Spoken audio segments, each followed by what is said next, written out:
Question de ce journal, question posée par Jeune Afrique cette semaine. Et si Kabila partait? Il y a des doutes, paraît-il, à Kinshasa, François Soudan?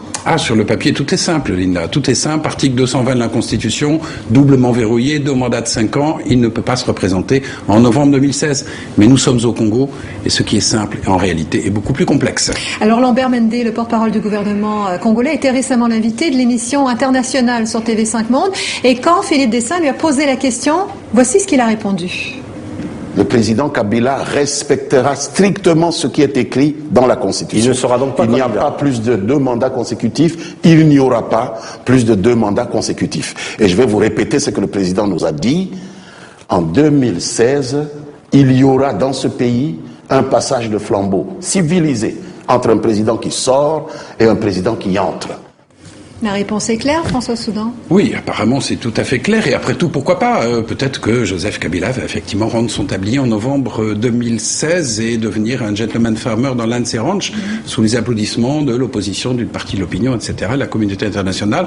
C'est possible, mais comment ça se fait qu'on n'y croit pas vraiment? En réalité, Joseph Kabila, il est jeune, il a 43 ans, il a pris goût au pouvoir.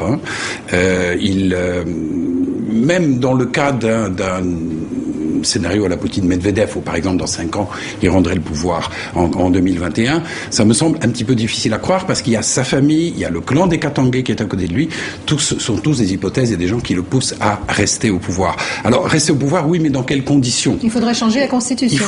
Alors il y a 2 possibilités, changer la Constitution, passer par un référendum, c'est un petit peu la solution de force, et c'est ce que demande un certain nombre de faucons de la majorité présidentielle actuellement à Kinshasa, ce qui provoque d'ailleurs pas mal d'émotions sur place, mais là c'est une situation d'affrontement avec l'opposition, c'est une situation peut-être de fin du processus démocratique et un risque de coupure avec la communauté internationale. D'où la deuxième hypothèse qui est à mon avis plus vraisemblable, c'est d'une prolongation du mandat de Joseph Kabila au-delà de novembre 2016. Il y a une raison objective à cela, c'est que tout le monde réclame un nouveau recensement, un nouveau fichier électoral, et la CENI peut très bien dire, écoutez, moi il me faut plus de temps, plus d'argent, etc. Donc on va dépasser le mandat. En réalité, moi, si vous voulez savoir ce que je pense sur cette affaire, je pense qu'il y a une tentation côté Kabila de rester, mais il n'y a pas encore de décision. Il attendra son début 2016. Vous savez, le Congo, c'est un pays où les changements de pouvoir se sont toujours faits dans la douleur, la violence, parfois l'assassinat. Kabila, c'est quelqu'un qui a conscience de la précarité de son destin, mais cette conscience peut le porter sur 2 chemins radicalement différents. Soit rester pour tenter de conjurer ce destin, soit partir pour justement essayer d'y échapper. Alors cette affaire est bien sûr suivie de près à l'étranger. François, qu'est-ce qu'en pensent les pays de la sous-région? Alors il y a des pays qui suivent ça avec beaucoup d'intérêt. C'est le cas par exemple du Congo-Brazzaville, où le président Denis Sassou Nguesso est à peu près dans la même configuration, et c'est le cas évidemment du Burkina Faso, dont on a eu déjà à parler, où le président Blaise Compaoré dès 2015 devra affronter ce type de situation avec lui une possibilité de référendum qui n'est pas sûr de gagner. Il peut y avoir concertation entre ces chefs d'État, des pressions qui s'exercent? Écoutez, il y a peut-être échange d'informations, oui, c'est possible.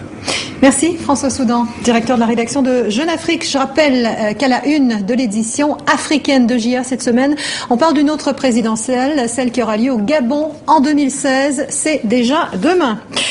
2 mots du procès d'Oscar Pistorius. Be encouraged this year with these new books available by Doctor in Theology with Evangelism Strategies, Leon Kabasele. What would you do if you knew the secret of prayer? Get your copy today of How to Pray by Dr. Evangelist Leon Kabasele. If you knew who you are, you know what you can do. Get the book, Jesus Christ is My God, by Dr. Evangelist Leon Kabasele. The book, Christian Development, God Came as Human Being by Dr. Evangelist Leon Kabasele. Christian Philosophy, Understanding Racial Oppression. These are the academic Christian books to help those who want to learn about Christianity.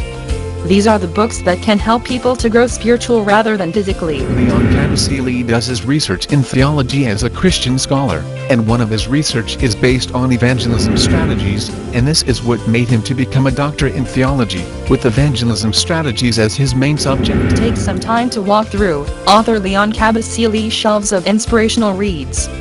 Here are 4 books for daily inspiration and spiritual growth. Buy these books from www.leonkabasele.com or email address christiancounseling@hotmail.co.uk or call on 004 479 3036 467.